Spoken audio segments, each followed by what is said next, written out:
अस्सलाम वालेकुम नाजरीन मोहतरमा, आज हम आपको इंफॉर्मेशन दे रहे हैं सऊदी अरेबिया के मुख्तलिफ वीज़ों के मतलब, जिसमें वर्क वीज़ा, पर्सनल वीज़ा, ज़ियारत शख्सिया, फैमिली विज़िट वीज़ा और बिजनेस विज़िट वीज़ा, इनकी क्या अवेलेबिलिटी हो रही है पाकिस्तान में, क्या ये वीज़े पाकिस्तान में लग रहे हैं, अगर नहीं लग रहे तो कब तक लगना शुरू होंगे, ये मुकम्मल डिटेल से आज हम आपको आगाह करेंगे। सबसे पहले वर्क वीज़े की बात करते हैं। वर्क वीज़ा पाकिस्तान में लग रहा है 21 साल से 60 साल की एज तक बगैर किसी हिलो उज्जत के इजीली आप स्टैंप करवा सकते हैं मतलूबा कागजात मुकम्मल करने के बाद। सेकेंडली, फैमिली विजिट वीज़ा के ऊपर हम आते हैं। फैमिली विजिट वीज़ा जिसमें आपके वालिदैन, बीवी, बच्चे, सास ससुर और बहन भाई शामिल है। बहन भाई 18 साल से कम उम्र के और बच्चे भी 18 साल से कम उम्र के, ये वो तमाम लोग आ जाते हैं जिनका आप वीज़ा अप्लाई कर सकते हैं और वीज़ा इजीली स्टैंप भी करवा सकते हैं, और ये वीज़े लग रहे हैं बगैर किसी हीलो हुज्जत के, किसी भी किस्म की कोई रिस्ट्रिक्शन नहीं है इसमें। थर्ड स्टेप पे हम जाते हैं, पर्सनल विजिट वीज़ा, जिसको हम ज़ियारत शख्सिया भी कहते हैं। पिछले साल इसके ऊपर बहुत ज़्यादा काम हुआ, बहुत ज़्यादा लोगों ने पर्सनल विजिट वीज़ा के ऊपर सऊदी अरब में ट्रैवल किया, लेकिन जिन लोगों ने ट्रैवल किया उसने इसका बहुत ज़्यादा मिस यूज़ किया। ये चूंकि एक विजिट वीज़ा की किस्म है, विजिट वीज़ा पे आपको काम करने की इजाज़त नहीं होती, आपको हज करने की इजाज़त नहीं होती। हुआ क्या, मैक्सिमम पाकिस्तानियों ने इस वीज़ा के ऊपर, पर्सनल विजिट वीज़ा के ऊपर पाकिस्तान से सऊदी अरेबिया ट्रैवल किया, हज के लिए वहाँ पे स्टे कर लिया, मक्का में पकड़े गए। अल्टीमेटली ना सिर्फ पाकिस्तान की बदनामी हुई बल्कि वीज़ा भी स्टॉप कर दिया गया।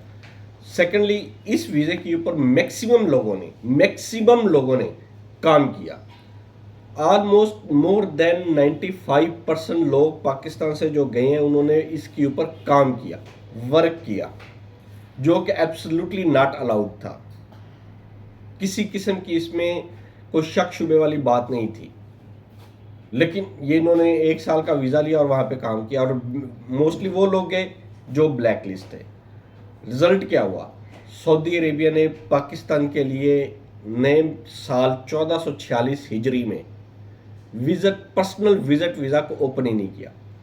यूरोपियन कंट्रीज, मुख्तलिफ और मुल्कों में, इवन बांग्लादेश में हो गया है, बंगालियों के लिए हो गया है, ना इंडिया के लिए हुआ है ना पाकिस्तान के लिए हुआ है। इन दोनों कंट्रीज ने बहुत ज़्यादा मिस यूज़ किया। इन दोनों मुल्कों में ये इस वक्त भी बैन है, पर्सनल विजिट वीज़ा लग ही नहीं रहा, और जो ठगने वाले हैं वो इसको आज भी बेच रहे हैं, इनका चूरन बिक रहा है।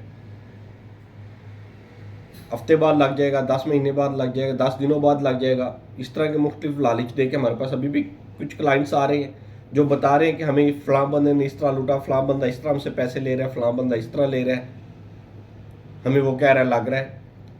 किसी भी सूरत पर्सनल विजिट वीज़ा पाकिस्तान में नहीं लग रहा, ना इंडिया में लग रहा। आते हैं बिजनेस विजिट वीज़ा में। बिजनेस विजिट वीज़ा की 2 किस्में हैं। एक किस्म जो पिछले साल लग रही थी वो तो बिल्कुल नहीं लग रही, वो ख़त्म है। लेकिन जो प्रॉपर बिजनेस वीज़ा है, जिसकी रिक्वायरमेंट हम आपके साथ अगली वीडियो में किसी में शेयर करेंगे, उसके ऊपर हमने अपनी वर्किंग मुकम्मल कर ली, वो हम आपसे डाटा शेयर करेंगे। वो विजिट वीज़ा जो है पाकिस्तान में लग रहा है, लेकिन उसकी रिक्वायरमेंट काफ़ी ज़्यादा मुश्किल है। कंपनी स्पॉन्सर्ड वीज़ा होता है और वो आप लगवा सकते हैं, लेकिन रिक्वायरमेंट उसकी काफ़ी हार्ड है। कॉमन बंदा, या जिस तरह पहले लेबर कैटेगरी जा रही थी इसके ऊपर, उनके लिए ये सारा कुछ मैनेज करना, हैंडल करना मुश्किल है।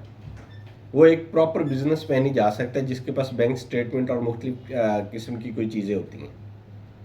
तो ये तो वो हमारी इन्फॉर्मेशन थी जो हम आप तक पहुंचाना चाह रहे थे। आपसे रिक्वेस्ट चाहिए, हमारे चैनल को लाइक करें, सब्सक्राइब करें और ज़्यादा से ज़्यादा शेयर करें, ताकि ऐसी मुफीद इन्फॉर्मेशन तमाम लोगों तक पहुँचती रहे। अल्लाह ताला आपका हामी नासिर हो। अल्लाह हाफिज़।